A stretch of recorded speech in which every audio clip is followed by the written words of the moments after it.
अमन। अमन। ओ अमन। हाँ जी भैया। कहाँ खो यार, क्या सुन रहा है? गढ़वाली गाना सुन रहा हूँ भैया, मैं तो यूट्यूब से। आज का दौर बहुत बढ़िया है। जब मन किया जो मन किया वही गाना सुन लिया। पहले के दौर में जब रेडियो में गाना सुनते थे तो उसका फिक्स टाइम हुआ करता था और गाने भी उन्हीं की मर्जी के होते थे और हम बस इंतजार करते थे कि कब अपनी मर्जी का गाना बजेगा। भैया आपसे एक सवाल पूछूं? हाँ पूछो।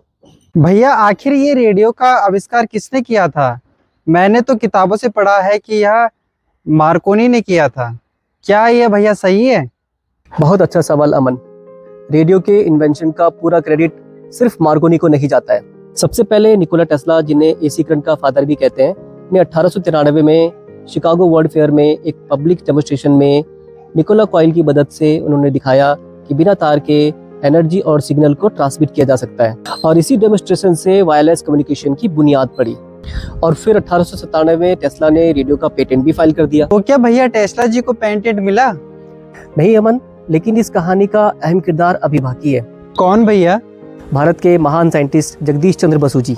सर जगदीश चंद्र बसु जी ने 1895 में कोलकाता के टाउन हॉल में बंगाल के गवर्नर सर विलियम मैकेंजी के सामने बिना तार के दीवार के पार घंटी बजाई और बारूद में विस्फोट किया।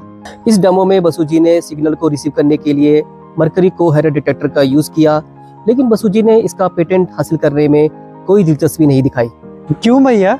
बसु जी विज्ञान को पैसे कमाने का साधन नहीं बल्कि सेवा और शोध का माध्यम मानते थे और उनका मानना था कि ज्ञान पर किसी एक व्यक्ति का अधिकार नहीं होना चाहिए। फिर आए मार्कोनी जी। उन्होंने बसु जी के कोहेरेंट डिटेक्टर और टेस्ला के ट्रांसमिशन और ट्यूनिंग के सिद्धांत का इस्तेमाल किया और 1901 में अटलांटिक महासागर के पार वायरलेस सिग्नल भेजा। मतलब भैया ट्रांसमिशन टेस्ला जी का और रिसीवर बसु जी का और पूरा क्रेडिट ले गए मार्कोनी जी?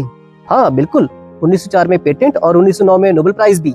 लेकिन बाद में जी सच्चाई की हुई। 1943 में अमेरिकी सुप्रीम कोर्ट ने ऑर्डर दिया कि रेडियो का असली पेटेंट टेस्ला का है और 2012 में IEEE ने बसु जी के रेडियो टेक्नोलॉजी में योगदान को ऑफिशियली क्रेडिट दिया। तो भैया रेडियो का असली जनक कौन है?